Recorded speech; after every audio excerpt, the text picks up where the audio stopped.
جی السلام علیکم، میں ہوں راؤ توقیر اور آپ دیکھ رہے ہیں ننکانہ صاحب نیوز ویوز۔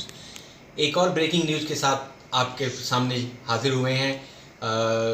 خبر کچھ ایسے ہے، جیسے آپ کو پتہ ہے کہ نیشنل اسمبلی کے حلقہ NA 118 ننکانہ صاحب میں ضمنی الیکشن ہونے جا رہا تھا، جو کہ پہلے الیکشن کمیشن آف پاکستان نے ملتوی کیا، اور اس کے بعد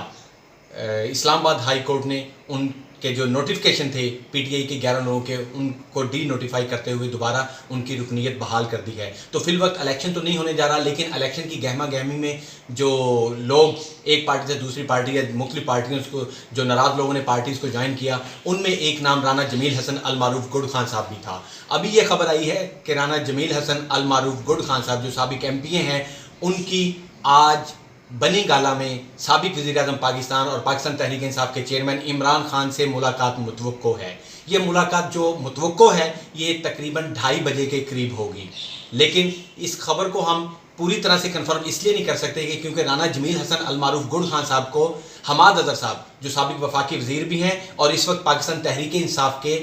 جنرل سیکرٹری بھی ہیں پنجاب سے، ان کے PA نے کال کی تھی رانا جمیل حسن المعروف گڈ خان صاحب کو کہ آپ بنی گالہ تشریف لائیے۔ تو اس وجہ سے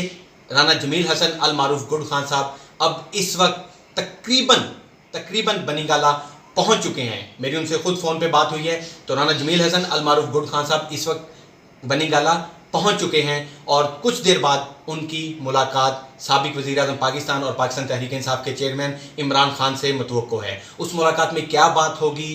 کیا گفتگو ہوگی اور کس طرح کی گفتگو ہوگی، یہ تو ہم ملاقات کے بعد ہی بتا سکیں گے، یا آپ کمنٹس میں بتا سکتے ہیں کہ اس میں کیا ملاقات میں کیا گفتگو ہو سکتی ہے اور کیا ہونے جا رہا ہے۔ فی الوقت کے لیے اتنا ہی کہ رانا جمیل حسن المعروف گڈ خان صاحب کی عمران خان سے آج 2:30 بجے بنی گالہ اسلام آباد میں ملاقات متوقع ہے۔ تو دیکھتے ہیں 2:30 بجے کے بعد پھر دوبارہ آپ کے ساتھ حاضر ہوں گے اور دیکھتے ہیں کہ اس ملاقات میں کیا گفتگو ہوتی ہے اور کیا بات سامنے آتی ہے۔ تب تک کے لیے اجازت دیجیے، اللہ حافظ، اپنا خیال رکھیے گا۔